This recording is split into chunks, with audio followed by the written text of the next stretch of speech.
আজকে 12ই ফেব্রুয়ারি 2026। আমরা এখন রয়েছি কেদারকণ্ঠ বেস ক্যাম্পে। বাইরে টেম্পারেচার প্রায় -10 থেকে 12 ডিগ্রি সেন্টিগ্রেড। টেন্টের ভেতরে এখান থেকে পুরো টপ টপ করে জল পড়ছে, বাইরে সলিড বরফ পড়ে আছে একদম। আজকে আমাদের কেদারকণ্ঠ পিক, মানে আমরা আজকে এখান থেকে কেদারকণ্ঠর যে পাহাড়টা সেটার সামিট করব। তাই বাবা, কেমন লাগছে বলো? হ্যাঁ, কেমন লাগছে? ঠান্ডা লাগছে? ঠান্ডা। আসার সময় যা 3 ফুট 4 ফুট বরফ রাস্তায়, সেটা পার হয়ে এসেছি। এসে বেস ক্যাম্পে আমরা রাতটা কাটালাম। আর টেন্টের ওপর থেকে টপ টপ করে জল পড়ছে, পুরো ভিজে যাচ্ছি। আমি জানি না গিয়ে পৌঁছাতে পারবো কিনা, তবু চেষ্টা করব। না, পৌঁছে যাব, সবই হয়ে যাবে। অবশ্যই চেষ্টা করব। আমি পিক পয়েন্টে উঠবো, একদম সাবমিট করব, নামবো। আমার বিশ্বাস আমি পারবোই পারবো। ব্যাস, এই জোশটাই থাকতে হবে। চলুন এবার তাহলে জার্নিটা শুরু করা যাক। আমরা এই আমাদের টর্চ লাইটের ভরসায় আমরা সবাই, মানে যারা ওই টিমে এখন আছে, যারা এসছে, আমার মাথায় একটু তারা সবাই আমরা এখন এখান থেকে শুরু করব জার্নি। দেখায়। এই যে টর্চ লাইটের আলো নিভে যাচ্ছে, মানে এত ঠান্ডা, টর্চ লাইটের আলো কমে যাচ্ছে। যাই হোক, চলুন এবার শুরু করা যাক কেদারকণ্ঠর সামিট জার্নি।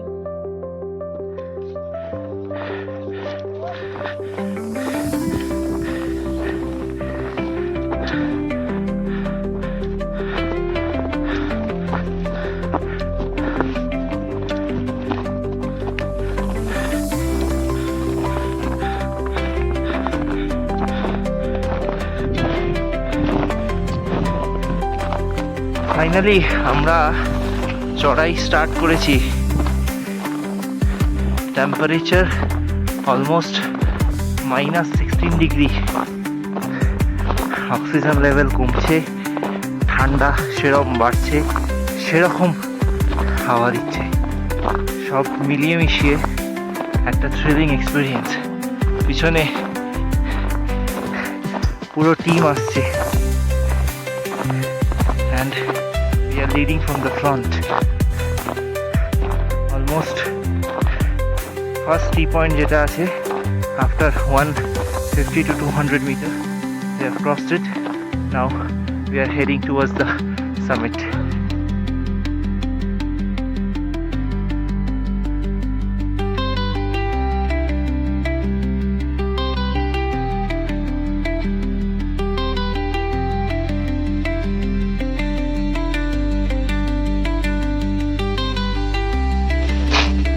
এখন আমরা রয়েছি আমাদের সামিটের সেকেন্ড কি পয়েন্টে। এরপর এখানে 5-7 মিনিট রেস্ট, দেন এখান থেকে সোজা সামিট। বলো, কেমন লাগছে এতক্ষণ? ভালো লাগছে। খুব ঠান্ডা। ঠান্ডা। ঘড়িতে এখন অলমোস্ট 4টে বাজে। টেম্পারেচার আমার আইডিয়া -15 to 16 ডিগ্রি সেন্টিগ্রেড চলছে। হাত পা জমে যাচ্ছে, বাট যেহেতু আমরা উঠছি সেহেতু ঠান্ডার সাথে সাথে গরমটাও লাগছে। তো টুপি খুলে গেছে, এবং টুপি খোলার সঙ্গে মাথায় যে ঘামটা ছিল সেটা, মানে সেখান থেকে মনে হচ্ছে ধোঁয়া উঠছে এরকম, মানে যেটা যদিও ভাষ্প হচ্ছে আর কি। But overall we are having a great experience.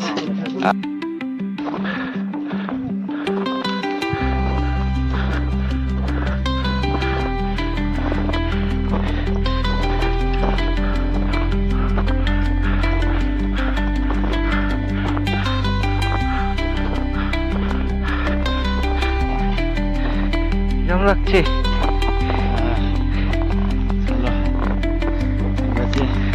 ঠান্ডা লাগছে?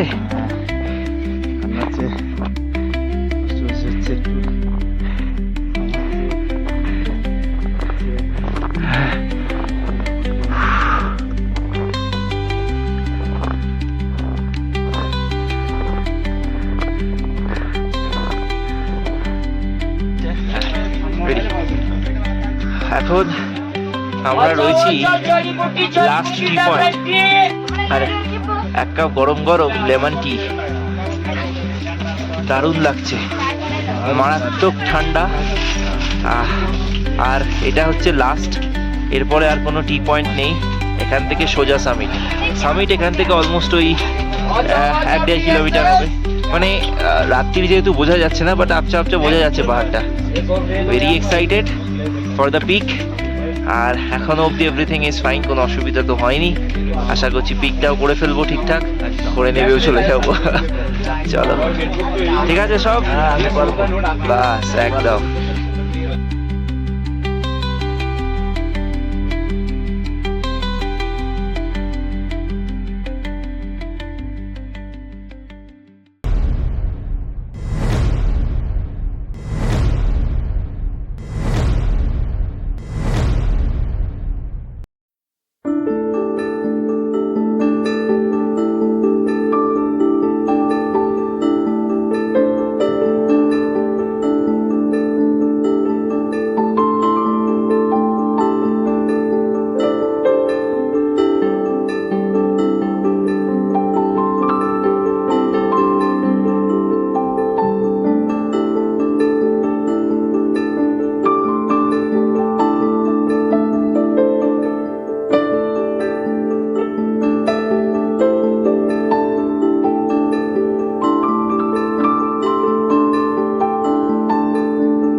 Soft strums of the warm acoustic guitar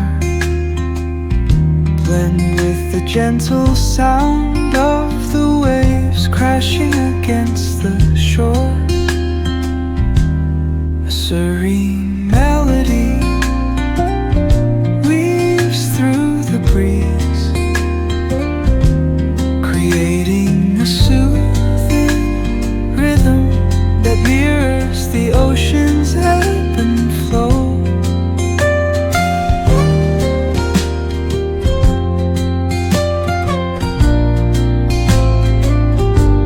The sound of distant gulls and the rolling tide add layers to the tranquil sense tape of this coastal escape. ঘড়িতে সময় হচ্ছে সকাল 7:15, সবে sunrise হলো। এক অদ্ভুত, মানে কি বলবো, যাই ভাষা দিয়ে কম হবে, একদম সুপারব, ওয়ান্ডারফুল, ম্যাগনিফিসেন্ট একটা সানরাইজ দেখলাম। 12,700 feet above the sea level আমি বসে আছি। আমার পিছনে এখানে 3টে peak is clearly visible. Bandarpooch, Swargarohini and Kalanag, তিনটে পিক স্পষ্ট দেখা যাচ্ছে, ক্লিয়ার আকাশ, and this is the success that we get after doing all this hurdle. রাত্রি 3টের সময় বেস ক্যাম্প থেকে হাঁটা শুরু করেছিলাম। প্রচণ্ড বেশি চড়াই, আমি এর আগেও ট্রেক করেছি, এরকম হয়নি, তবে এবার আমারও কিন্তু দমের ঘাটতি হয়েছে। আমার পিছন দিকটা যদি একটু দেখাই, এই অবধি ম্যাক্সিমাম ওঠা যায় আর কি। ওইখানটাই ওই মন্দির মতন আছে একটা, সবাই ওখানেই আছে, আমি আর উঠিনি, বা হয়তো উঠবো এরপরে, বাট আমি উঠিনি। তার কারণ হচ্ছে এই জায়গাটা থেকে সানরাইজের ভিউটা সব থেকে সুন্দর পেয়েছি। আর একটা রিজন হচ্ছে ওপরে এখন মেলা, তাই ভিডিও বানাতে গেলে 1000টা লোকের কিচিরমিচির আওয়াজ ধরতো। This are the two reason যে কারণে আমি এখান থেকেই এই ভিডিওটা শ্যুট করলাম। ওভারঅল এক্সপিরিয়েন্স মারাত্মক, খুব সুন্দর। টেম্পারেচারটা একটু কম, মানে লাইক অলমোস্ট মাইনাস, এখন তো -5 চলছে হয়তো। খুব ঠান্ডা, মানে একদিকে সানরাইজ আর উল্টো দিকে বরফ। যাই হোক, দারুণ লাগলো, অভিভূত হয়ে গেছি সানরাইজ দেখে। আমার বাবা যদিও ওপরে উঠেছে, নামবে এবার, নামবার সময় দেখা হয়ে যাবে। এরপর এখান থেকে সানরাইজ শেষ, মানে সানরাইজ দেখা শেষ, এরপর এখান থেকে আমরা আবার রওনা দেবো towards base camp.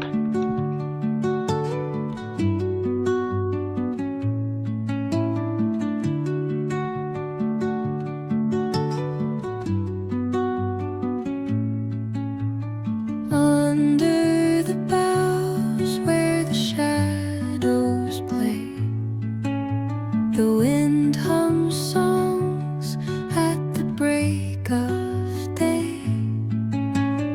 Whispering pines, secrets untold, carrying tales only the forest holds. Moonlight spills through the velvet dark, etching patterns, leaving its mark.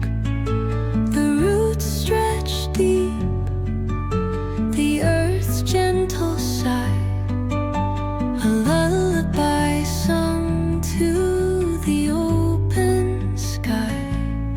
Oh, whispering pines, sing me your tune. আমার পেছনে কেদারকণ্ঠ pick finally descend করে গেছি। এরপর এখান থেকে যাব base camp, দেন base camp থেকে জোড়াকা তালাব, দেন সাংক্রি। কেদারকণ্ঠ journey নিয়ে যদি বলি, ভালো খারাপ মিলিয়ে সবটা ছিল, তবে এই বরফ আর ট্রেকিং, এই দুটো কিন্তু মনে দাগ কেটে রয়ে যাবে সারা জীবন। প্রথমে যখন আসছিলাম, এক জায়গায় লেখা ছিল leave your footsteps and take memories. সত্যি মেমোরিজ নিয়েই এবার বাড়ি ফিরছি। আমার কেদারকণ্ঠ ব্লগের সিরিজ এখানেই শেষ হচ্ছে, কারণ এরপর আমি ডিসেন্ড করে যাব, আর নতুন করে দেখানোর মতন কিছু নেই। Overall journey was very nice, দারুণ, বাট ঠান্ডায় একটু কষ্ট তো হয়েছে অবভিয়াসলি, মানে আমায় দেখেও বোঝা যাচ্ছে।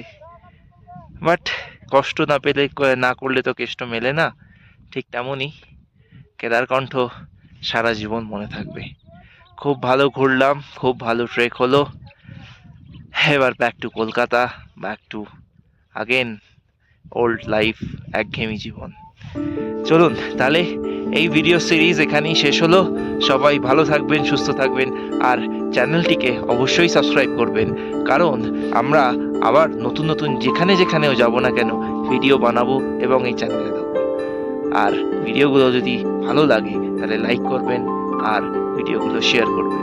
সবাই ভালো থাকবেন, সুস্থ থাকবেন। দেখা হচ্ছে আবার অন্য কোথাও, অন্য একটি জায়গায়, নতুন একটি জায়গায়, আবার নতুন একটি ভিডিওতে আপনাদের সাথে। ভালো থাকবেন। Thank you.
আরে এটা প্রচুর জমে গেছে।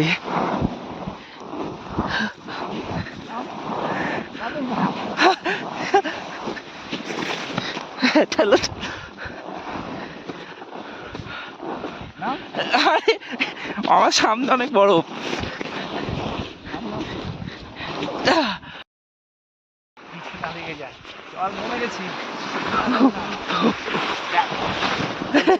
আটকে যাবে, আটকে যাবে।